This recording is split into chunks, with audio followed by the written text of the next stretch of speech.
Monsieur le Président, chers collègues, nous souhaitons à notre tour et avant tout exprimer notre soutien aux milliers de victimes mahoraises du cyclone Chido.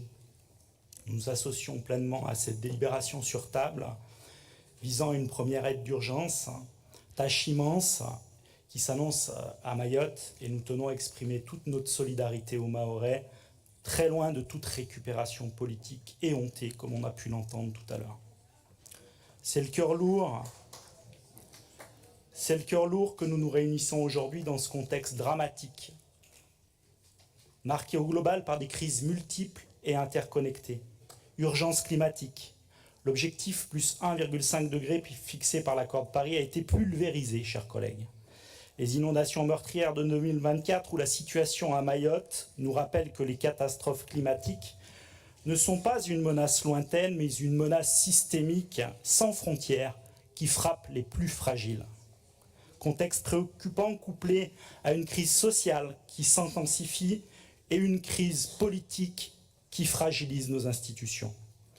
Notre État affaibli, antisocial, ne tient plus ses promesses. Finalement, la Macronie s'est abaissée de compromis en compromission.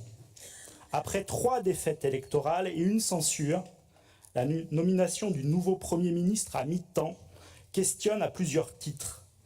Choix sidérant d'un président de la République qui s'entête à désigner un cadre de son camp politique, pourtant défait aux élections législatives.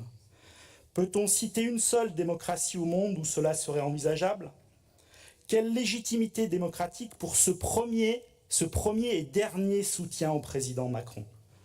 Le tout sans véritable plan d'action, au milieu, dit-on souvent, au milieu de nulle part en fait, et malheureusement, sans doute en continuité avec les compromissions, comme le fait de mettre un signe égal entre le Rassemblement national et le nouveau Front populaire depuis juillet dernier, et ce qu'a fait encore Fabien Robert tout à l'heure.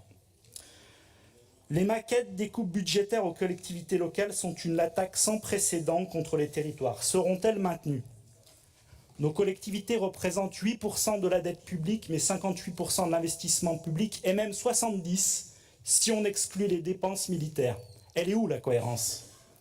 Les politiques d'extrême centre menacent directement nos capacités d'agir, avec des répercussions sur la commande publique, les politiques sociales et évidemment la transition écologique.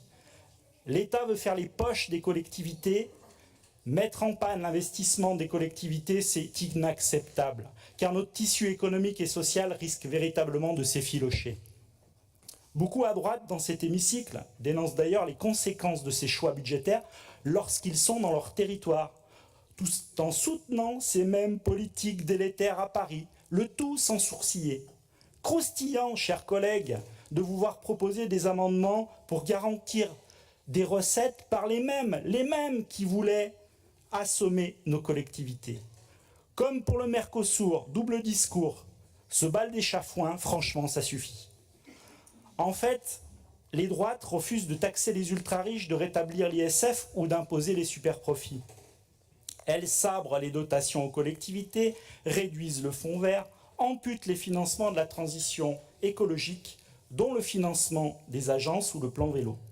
Ceux-là même qui fustigent la décroissance sans en comprendre le questionnement nous mènent, eux, à la récession, c'est-à-dire au déclassement brutal, généralisé, injuste, suivi par les plus modestes. Voilà où nous en sommes. Face à cela, nous avons une responsabilité immense. Porter un espoir, une vision claire, une ambition. En Nouvelle-Aquitaine, nos réponses à cette crise globale, c'est le courage des choix.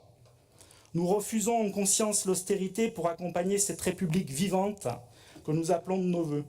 Quand le désordre vient d'en haut, les solutions viennent d'en bas. Nous devons protéger les jeunes, les femmes, les précaires, les associations les plus fragiles. Nous devons rappeler que la valeur la plus importante dans nos territoires n'est pas monétaire. C'est la cohésion sociale, chers collègues. C'est ça la République vivante. Nous sommes le seul groupe d'opposition à avoir apporté des propositions budgétaires détaillées à l'exécutif et en amont de toutes les commissions, dont la commission Finances.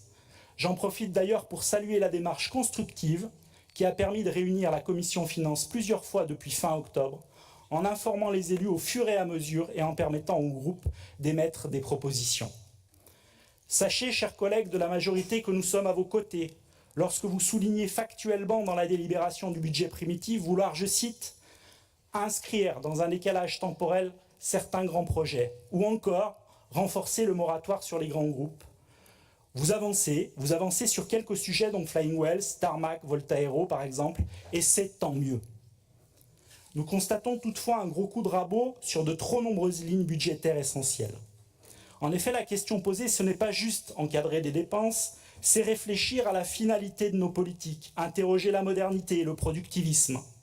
La question du sens, chers collègues, pourquoi rendre durable dans le temps un monde qui lui-même n'est pas souhaitable? C'est ça la vraie question du XXIe siècle.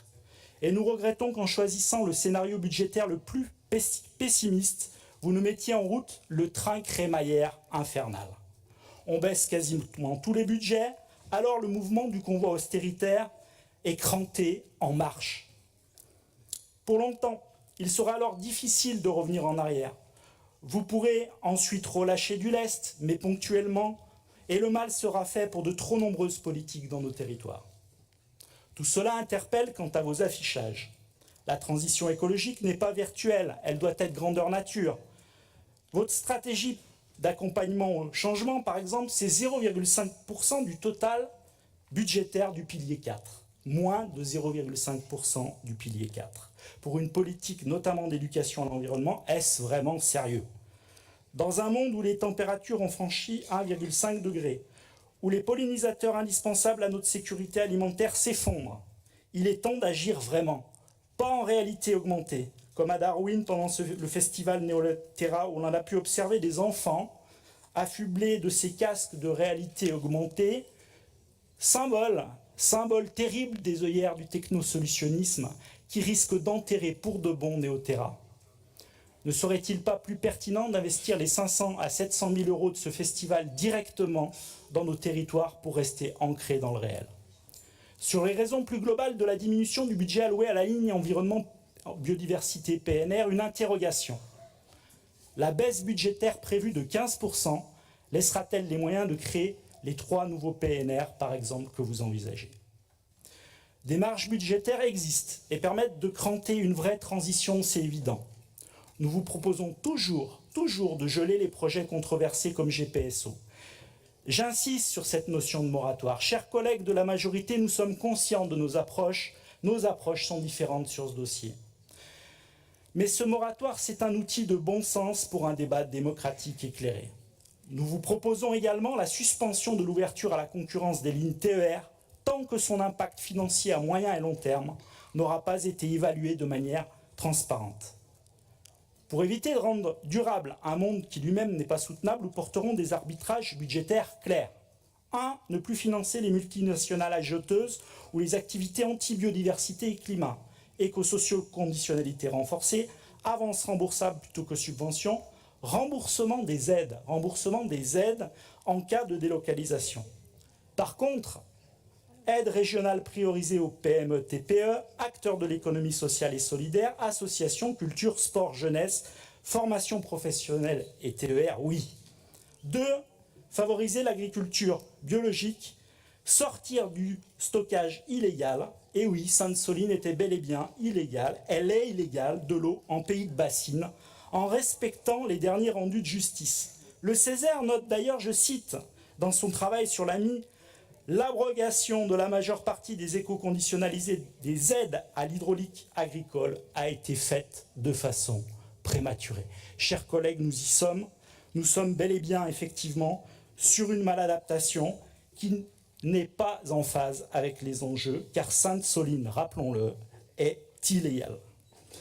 3. Réduire les participations régionales dans l'aérien, sortie progressive des syndicats mixtes des aéroports et arrêt des subventions au salon aéronautique. Nous vous proposons également de mettre fin au financement non essentiel pour les lycées privés, les établissements privés d'enseignement supérieur. En résumé, nous défendrons aujourd'hui un budget au service de la justice sociale et environnementale, déclinaison que vous retrouverez dans nos 5 amendements du jour. Force de proposition comme toujours, nous finirons cette plénière en vous proposant une motion visant au soutien inconditionnel de notre région à nos universités en danger au moment où l'État malheureusement est en train de se désengager de manière massive. Un vœu enfin de soutien à la formation locale pour garder une information de qualité, vérifiée, fiable dans tous nos territoires, véritable matrice de la démocratie locale, donc de la République vivante que nous souhaitons et que nous souhaitons tous, nous en sommes sûrs, dans cet hémicycle. Je vous remercie.